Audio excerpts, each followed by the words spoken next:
使徒行傳22章。諸位父兄請聽，我現在對你們分訴。眾人聽他說的是希伯來話，就更加安靜了。保羅說：我原是猶太人，生在基利家的大數，長在這城裏，在迦瑪列門下，按着我們祖宗嚴謹的律法受教，熱心事奉神，像你們眾人今日一樣。我也曾逼迫奉這道的人，直到死地，無論男女，都所拿下監。這是大祭司和眾長老都可以給我作見證的。我又領了他們達與弟兄的書信，往大馬色去，要把在那裏奉這道的人所拿，帶到耶路撒冷受刑。我將到大馬色，正走的時候，約在晌午，忽然從天上發大光，四面照着我就仆倒在地，聽見有聲音對我說：掃羅，掃羅，你為什麼逼迫我？我回答說：主啊，你是誰？他說：我就是你所逼迫的拿撒勒人耶穌。與我同行的人看見那光，卻沒有聽明那位對我說話的聲音。我說：主啊，我當作什麼？主說：起來，進大馬色去，在那裏要將所派你作的一切事告訴你。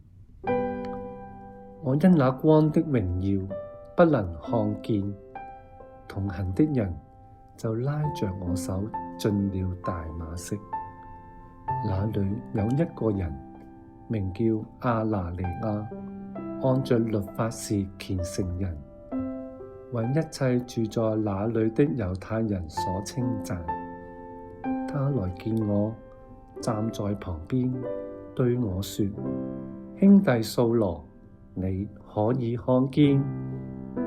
我當時往上一看，就看見了他。他又說：我們祖宗的神揀選了你，叫你明白他的旨意，又見那義者聽他口中所出的聲音，因為你要將所看見的、所聽見的，對着萬人為他作見證。現在你為什麼擔嚴呢？起來，求告他的名受洗，洗去你的罪。後來我回到耶路撒冷，在殿裏禱告的時候，魂遊象外，看見主向我說：你趕緊的離開耶路撒冷，不可遲疑，因你為我作的見證，這裏的人必不領受。我就說：主啊，他們知道我從前把信你的人收在監裏，又在各會堂裏鞭打他們，並且你的見證人司提反被害流血的時候，我也站在旁邊歡喜，又看守害死他之人的衣裳。主向我說：你去吧，我要差你遠遠的往外邦人那裏去。眾人聽他說到這話，就高聲說：這樣的人，從世上除掉他吧，他是不當活着的。眾人喧嚷，摔掉衣裳，把塵土向空中揚起來。千夫長就吩咐將保羅帶進營裏去，叫人用鞭子拷問他。要知道他們向他這樣喧嚷是為什麼緣故。剛用皮條困上，保羅對旁邊站着的百夫長說：人是羅馬人，又沒有定罪，你們就鞭打他，有這個例麼？百夫長聽見這話，就去見千夫長，告訴他說：你要作什麼？這人是羅馬人。千夫長就來問保羅說：你告訴我，你是羅馬人麼？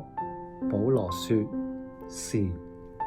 千夫長說：我用許多銀子參入了羅馬的民籍。保羅說：我生來就是。於是那些要拷問保羅的人就離開他去了。千夫長既知道他是羅馬人，又因為捆綁了他，也害怕了。第二天，千夫長為要知道猶太人控告保羅的實情，便解開他，吩咐祭司長和全公會的人都聚集，將保羅帶下來，叫他站在面前。